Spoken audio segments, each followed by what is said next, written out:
It's ASK-A-WAI. He's Wei Ting. I'm John Pollock, and this is where we answer your questions, which you can always submit at lawradio.proboards.com or in the comments section below of this very YouTube video. So go submit questions. We're always taking them, regardless of topic. If it's really bad, we're going to skip it. But if you have a very good question, 100% chance that we will answer it. And such is the case for Arcalia off the message board. If either of you were offered a position on the creative staff of a wrestling promotion, would you take it? Wei. Which wrestling promotion? I think that would have Of a wrestling promotion, he's saying. Okay, let's say WWE. They say, hey, Wei. That's a whole different story. We need your help.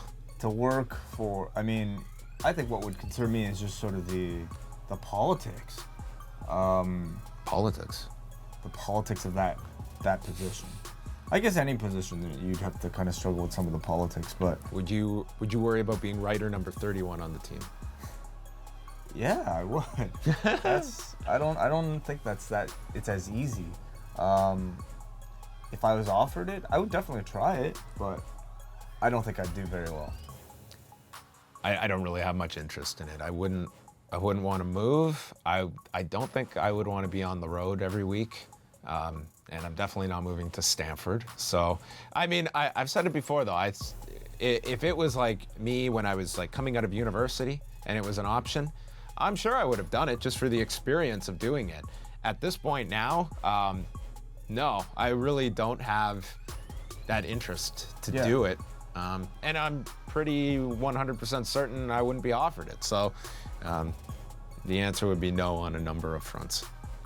And then I would, I enjoy doing this side of things. I think I'd be giving up quite a lot to go do something that would probably result in a 6-month job. And that would be it. And then you're starting from scratch all over again.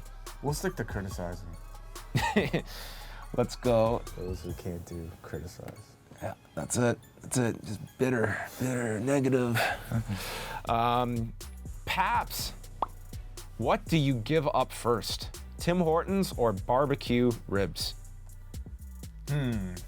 Well, I don't know if either is a necessity to live, but in the grand scheme of things, without ribs, I will die. No. Well, here's the thing. I don't know about you, but ribs I will have maybe, I feel like 3-4 times a year. I don't have ribs all that often. Tim Hortons, I might have several times a week. For some people, I know that it might be several times a day that they have Tim Hortons. So I think ribs would be easier to give up. Well, he's also being very specific here with Tim Hortons. Does that mean I could give up Tim Hortons and continue with coffee and the occasional ribs? Because I would never need to go to Tim Hortons again in my life. If they told me tomorrow Tim Hortons is done, it's gone, I would not be affected. Tim Hortons serves like babies in their coffee. Okay, I didn't know where you were going on that. That's probably not a scandal. That would be a realistic one. But there are actual bits of Tim Horton inside Tim Hortons coffee. You're going down a weird dark pathway. I don't know what it is about you. I'm trying to think what else. I would certainly, if it came down to coffee or ribs, coffee would be the tougher one to give up for me. I could get rid of ribs, and it's a nice treat, but not something I have on any kind of regular basis. These are the hard-hitting questions we get, Wei. Martin from Germany. After the great run of the Toronto Blue Jays last year, when will you guys jump on the Toronto Raptors bandwagon? They could potentially win the Eastern Conference in the NBA. Are they doing that well? Oh, they're doing fantastic this season. Are they number one? No, they're not number one. But they Call me when they're number one. Yeah, that's a bandwagon. You need some assurance going in that they're going to go far. That's the knock on the Raptors, though. It's that they had a phenomenal season last year, and they were out in the first round. This is a team that has very much struggled in that regard over the last number of seasons where, they've got a great team and they do great, but it's like in hockey, you can win the President's Trophy, but that President's Trophy means nothing if you're getting knocked out in the first or second round of the playoffs. So the Raptors... So when will you jump on the bandwagon? Second round. They have to make it past the first round. Of course. I might be with you there. That's kind of been their ceiling the last number. Because getting into the playoffs in basketball is not as big of a deal as it is in baseball, okay? Making it to the second round is a bit of an achievement. Chuck from Manhattan, Kansas. SNES or Sega Genesis? Did you have either? I had an SNES, so SNES all the way. Genesis was always the other people, like the weirdos. So, yeah. Like this guy. Ugh. Come on, what games did you have?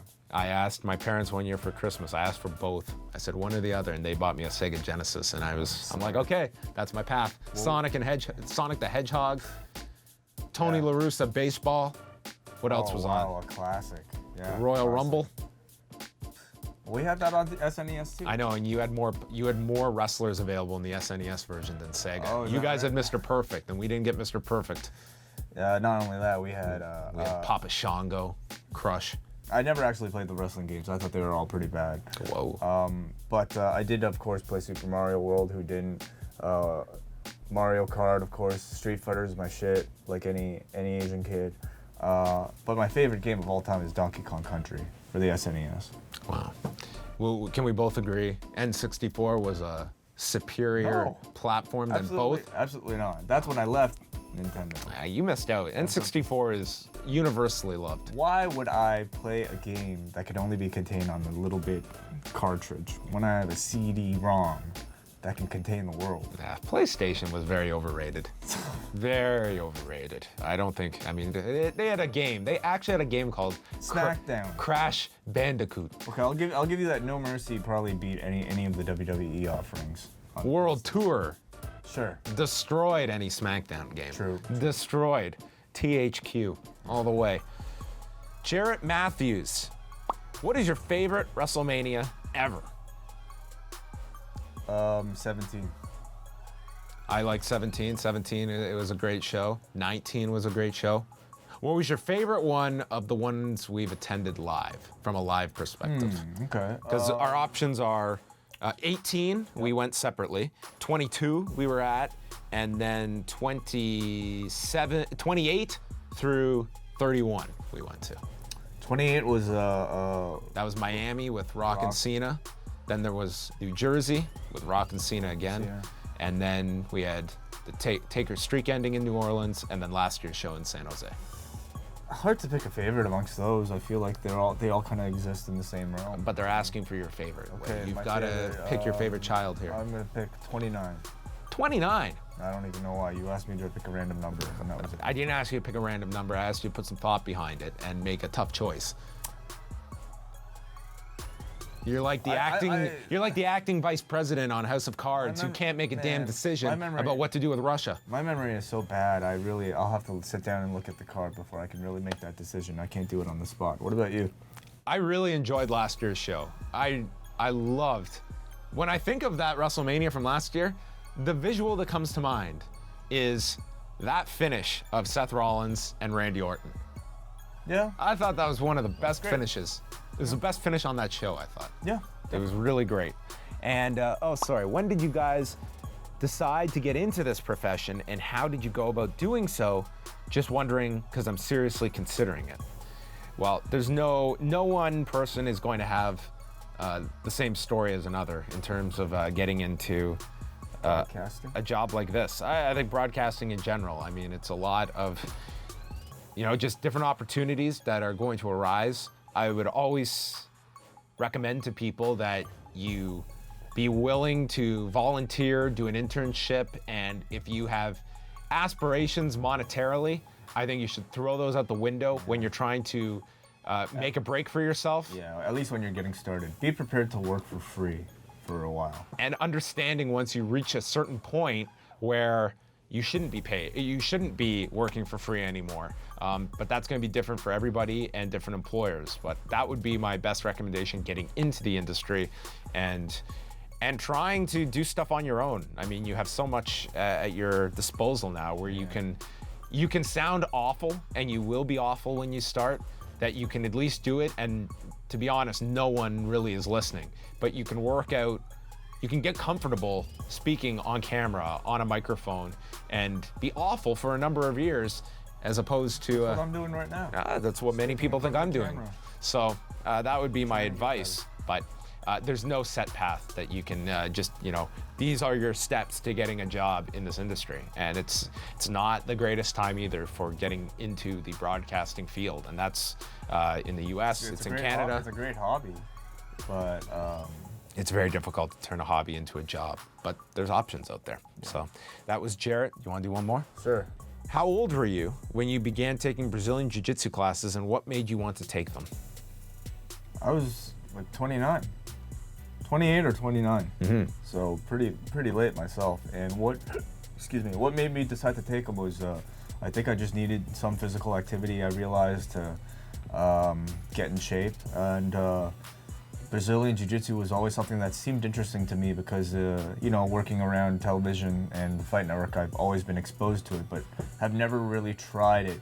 But there's something about kind of like more of the cerebral qualities of Jiu-Jitsu that always appealed to me. The fact that, you can kind of outsmart, outthink, outwit, outplay, and survive. It's the survivor of sports. And survive potential attacks from a bigger opponent really appealed to me, and it has since.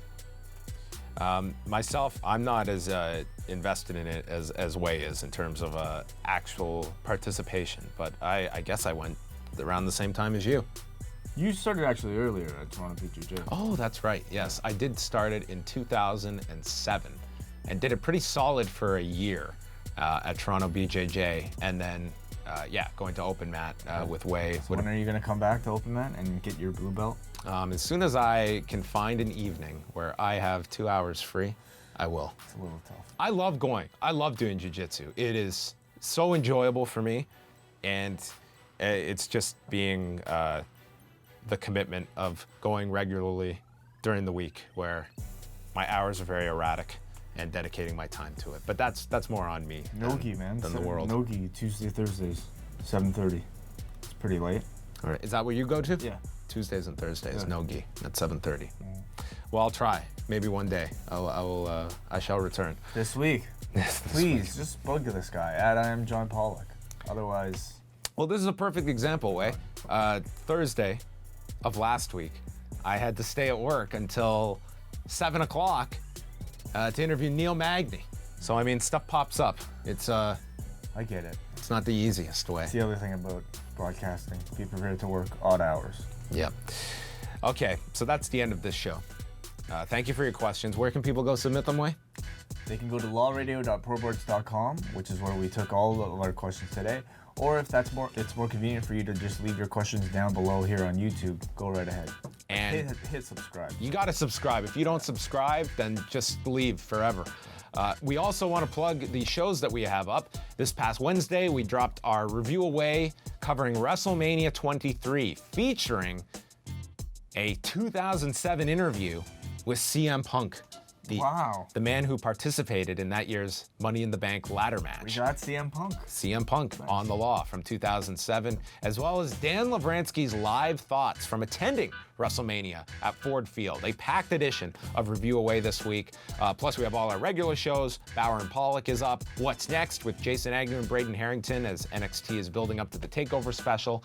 And this Sunday night, 11 Eastern on the Law, it's Dan Lavransky, Jason Agnew, and myself, and we'll be doing a full, extensive preview of WrestleMania 32 is what we're up to this year. I've lost track. Just make it WrestleMania. It's the star. I don't care. Star logo. We'll be going through. The whole card is essentially set at this point, and we will be getting you all set with just over 1 week to go until the show from AT&T Stadium. And then we'll be back next week. Tons of WrestleMania content that will be up on the site. We're going to have daily shows at liveaudiowrestling.com throughout the week and right up until Sunday night, and our 3-hour post show on the Law covering WrestleMania 32. So that's going to wrap things up. Subscribe to this channel. Subscribe to Live Audio Wrestling on iTunes. Leave us some feedback. It very much is appreciated. And that's all. Wei? Goodbye.